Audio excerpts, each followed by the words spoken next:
Alors, honorable Uruapo Tchaniaou, bonsoir. Bonsoir. Aujourd'hui, la ville de Sokodé, de Bafilo, est en état de siège. Dites-nous concrètement, qu'est-ce qui se passe là-bas et quel est l'état dans lequel se trouvent les jeunes à Bafilo et à Sokodé? Comme vous venez de le dire, l'état de la ville de Sokodé, tout comme la ville de Bafilo, et même la ville de Mango également, sont aujourd'hui dans un état de siège. Et on ne sait pas pourquoi, personne n'arrive à l'expliquer.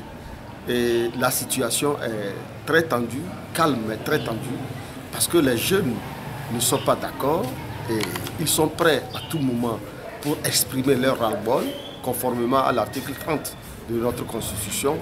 Et il faut reconnaître que depuis un certain temps, les militaires agissent comme s'ils étaient sur un terrain de bataille et les jeunes sont considérés comme des ennemis à abattre à tous les niveaux, par tous les moyens, par des fusils à balles réelles, avec des haches, avec des gros bâtons, des chaînes de vélo et comment l'appelle-t-on là? Des fils électriques enroulés destinés à frapper la population et les gens. Et nous nous sommes rendus compte qu'il y a une sauvagerie qui ne dit pas son nom. Il y a un état d'âme qu'on ne peut pas expliquer, comment les militaires se comportent comme si la population de Sokodé, de Bafilo et de Mango, cette population-là est devenue ennemie de l'armée togolaise. Et ça, c'est difficile. Ils sont rentrés dans toutes les maisons, il y a une violation des domiciles, il y a les vieux, les enfants, et tout le monde est passé à tabac avec des blessures dans le dos, les pieds, la tête. On fracasse les têtes, on frappe pour tuer. Même des chefs de quartier sont frappés. L'exemple du chef du quartier de Salemdé est là, est palpable. J'ai rencontré le chef, il m'a expliqué les conditions dans lesquelles il a été frappé. Il a été bel et bien identifié, puisque ceux qui l'ont frappé l'ont identifié. Ils ont dit, c'est le chef, il faut le tuer. Et on l'a frappé, selon ses propres dires, on l'a frappé comme on frappe un lézard par terre. Et c'est Dieu seul qui l'a sauvé. Et lui-même, il n'arrive pas à expliquer comment il a réussi à être en vie aujourd'hui. Donc, c'est une situation terrible. Même les enfants de 3 mois, un enfant de 3 mois a été fessé. Tout simplement parce qu'il est un garçon et qu'on prétend que quand il sera grand, il va lancer les cailloux aux militaires. Voilà l'état d'esprit des militaires qui agissent à Sokodé. Eux-mêmes, ils ont incendié des maisons parce que nous avions eu des témoignages que ce sont les militaires qui ont incendié les boutiques, les maisons, ils ont vidé les boutiques, vandalisé des maisons, ramasser tout ce qu'ils trouvent, qu'ils peuvent prendre les téléphones portables, l'argent. Et c'est inexplicable ce qui s'est passé à Sokodé. Et ce qui est regrettable, c'est dans l'impunité totale. Voilà la situation telle que vécue par la population à Sokodé. Moi-même, j'y étais à Sokodé et c'est à peine croyable ce que j'ai vu. Alors, honorable, nous aurions également appris que les jeunes aujourd'hui vivent dans la brousse, d'autres sont carrément partis de l'autre côté du Ghana.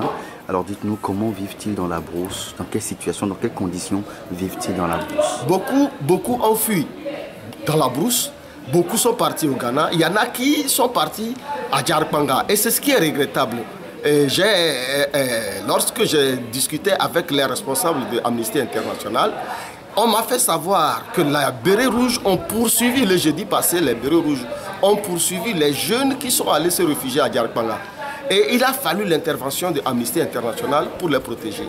Voilà ce qui se passe, même les blessés, on refuse qu'ils aillent se faire soigner dans les hôpitaux.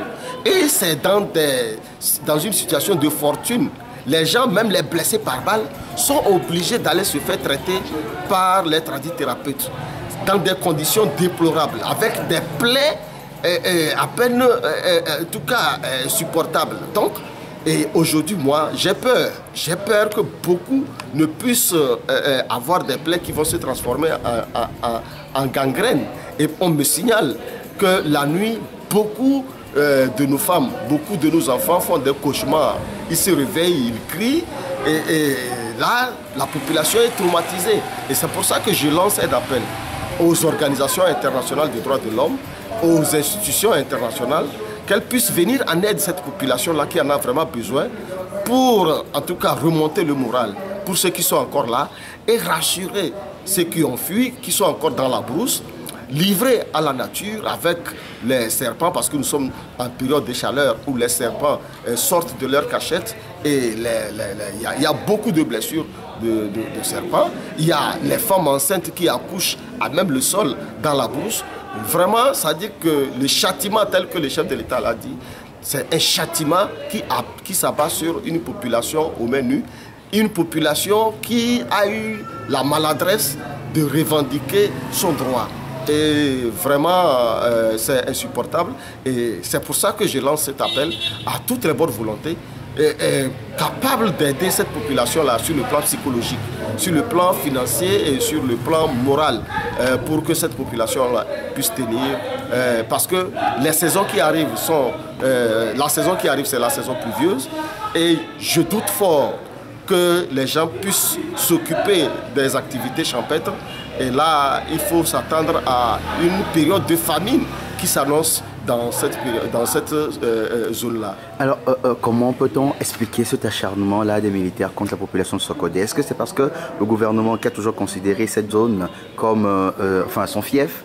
Est-ce que c'est parce qu'aujourd'hui, cette zone se révolte? Est-ce que c'est pour cela qu'il y a cet acharnement contre cette population? Oui, on a comme l'impression que c'est un crime de lèse-majesté au Togo en général, et surtout dans la partie septentrionale, qui est considérée comme le fief du parti au pouvoir, de réclamer son droit ou même contester l'autorité au pouvoir, et encore moins demander le départ de M. Faure Gnassingbé, parce que c'est ce qui se passe. Toute cette population aujourd'hui réclame le départ de M. Faure Gnassingbé parce qu'elle en a marre. Parce que la gouvernance, depuis l'avènement de M. Faure Gnassingbé, n'a pas rassuré cette population. Au contraire, la pauvreté a augmenté dans cette zone-là. Et aujourd'hui, pour le pouvoir cinquantenaire du Togo, pour eux, contester son régime, son pouvoir, et encore demander son départ est un crime de lèse-majesté et qui mérite des châtiments. Et ça, ce qui se passe, c'est une punition collective qui est organisée contre cette population-là. Parce que, d'abord, originaire de la même localité que les tenants du pouvoir, qui considèrent le pouvoir comme une propriété clanique, un capital familial, et que personne ne doit contester. Donc, c'est la situation. Et nous avions compris que c'est parce que aujourd'hui, l'armée est utilisée comme un instrument de conservation du pouvoir. L'armée est utilisée ici pour réprimer dans le sang une population qui se défend les mains nues. Alors, honorable, tout récemment, le chef de l'État, devant les militaires à Témédja, est en train de vous pointer du doigt l'opposition comme étant les fauteurs de troubles, et il promet, n'est-ce pas, déceler ou arrêter ceux qui ont tué les deux militaires dans la maison du ministre, déceler ou arrêter ces gens-là et les châtier. Aujourd'hui, quelle analyse faites-vous par rapport à ce discours du chef de l'État? Non, rechercher ceux qui ont tué les militaires en faction dans la maison du ministre Agadazi, c'est ce que tout le monde demande. Mais que cela se fasse dans les règles de l'art, avec des institutions neutres, capables de dire la vérité et le droit.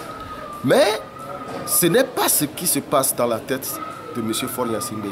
À lire et à écouter ce que M. Faure Gnassingbé dit, on a comme l'impression qu'il méconnaît la loi dite de Bojona, la loi du 16 mai 2012. Parce que pour lui, ce sont les organisateurs des manifestations qui sont responsables des dégâts et des tueries. Je suis surpris parce que c'est les militaires qui ont tiré sur la population. Le jeune Yakubu à Mango et tous ceux qui... On parle aujourd'hui de plus de 16 morts en 2 mois. ils ont été tués par les militaires. Ce sont des civils qui ont été tués par les militaires. Qu'en est-il de ceux-là qui ont tué les civils? Et nous disons que le chef de l'État fait de 2 poids 2 mesures. Parce que depuis son avènement au pouvoir, il y a beaucoup de morts. Ne serait-ce qu'en 2005. En 2005, il y a eu plus de 500 morts identifiés par l'ONU. Et lui, qui a profité de cet assassinat, qu'est-ce qu'il a dit? Après les événements de Mango, il y a eu des morts. Des chars ont écrasé une population au menu. Qu'est-ce qu'il a dit? La dernière fois à Agoé, c'était le 28 février 2017. On a tiré sur notre collègue Alabi. Mais jusqu'à aujourd'hui, il n'y a pas eu d'enquête. Donc nous comprenons que ce qui s'est passé chez le ministre Agadazi, il y a aujourd'hui des zones d'ombre. Personne ne peut comprendre ce qui s'est passé. Et ce qui est encore surprenant, c'est que lui-même, le chef de l'État, il a dit que ça a été réalisé par des gens bien organisés. Ça veut dire que ceux qui se sont organisés savaient que El Hadj Alpha Hassan Mollah allait être enlevé. Puisque c'est à la suite de l'enlèvement de Alpha Hassan qu'il y a eu cette réaction-là. Donc ça veut dire que c'est un coup qui a été préparé à l'avance. Si c'est un coup qui a été préparé à l'avance, ça veut dire qu'il y a des gens qui savaient que Alpha Hassan allait être enlevé et ils se sont préparés pour commettre ces forfaits. Et aujourd'hui, les zones d'ombre que nous constatons ici nous font douter du bon sens. Du bon sens que nous constatons n'est pas la chose la mieux partagée au niveau du gouvernement et encore moins à la tête de notre République. Et nous constatons aujourd'hui que la République est en danger parce que le chef de l'État semble se comporter comme un prince. Parce qu'à l'écouter, moi je n'ai pas vu le président de la République, encore moins le chef de l'État qui est de surcroît le ministre de la Défense nationale, censé protéger toute la population. Il ne l'a pas fait et il ne fait que livrer toute la population à la verdicte militaire. Ça, c'est une situation gravissime qui confirme le ras-le-bol de la population qui aujourd'hui demande son départ. Honorable, merci beaucoup. C'est à moi de vous dire merci.